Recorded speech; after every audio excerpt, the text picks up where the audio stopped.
Greetings, everyone. This was supposed to be a texturing video, but I found myself making more and more mistakes, which, because I'm not really that good at texturing. A lot of the tutorials in Blender with texturing was supposed to be with a drawing tablet, and I don't have one, but I have one now. Got the Insproi from Hu Huan? I could be butchering that. That's my bad. But the drawing tablet, I've never used one before, so this is going to be interesting for me to learn with Blender.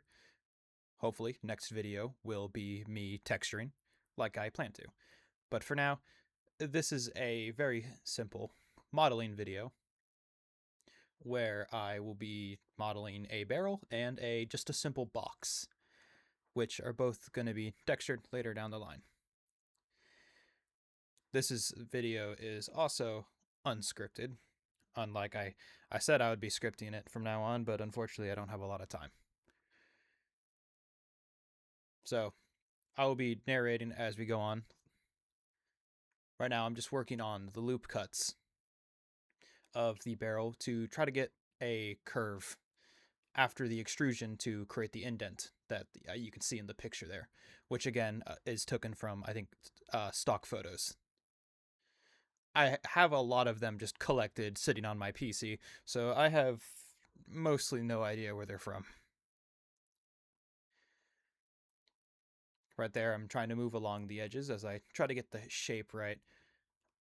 Maybe it's the angle of the pictures, or maybe it's just the fact that it's untextured, doesn't have a lot of depth yet, but I fumbled with it quite a bit trying to figure out the correct sizing I wanted.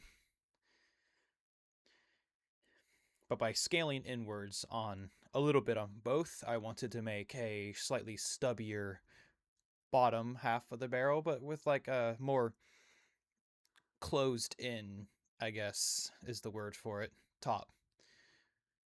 Right now I'm just basically staring at it, trying to figure out what exactly am I looking for here. But for now, we're going to be adding the bands, the metal bands. I could make it like a separate object to allow for ease of texturing, but I think for with texture painting in general, I think I wanted it to be on the same. And of course, the bands will be metal and look secure, and to like secure the wood around the barrel. I don't really know what they're used for. I'm just kind of following the picture here. Right now, I have shortened the top, and it's where I just keep fumbling with it up and down, trying to figure out where exactly I want it. Usually I have the video sped up a little bit, but this one's in real time because I didn't spend a lot of time on it at all. It's a very simple shape and there's not a lot to it. In fact, it was so simple that once again I made a second object for the file, which I think I can export separately. I hope I can. I think for my next big model, I'm going to be maybe working on a house, which will probably be a multi-parter because houses are complicated, well, in terms of modeling. Other than that, I am working on animating Brawl day by day, just slowly. Weight painting is hard, and I'll probably do a video on that eventually. But I don't really know how weight painting works fully, so it's going to be painful. I might make shorts about it in the future, which is probably the better idea for keeping up with the Brawl model, because a lot of that is going to be trial and error on doing stuff more and more with the model. Meanwhile, I'll keep the long form to creating new objects and texturing in general.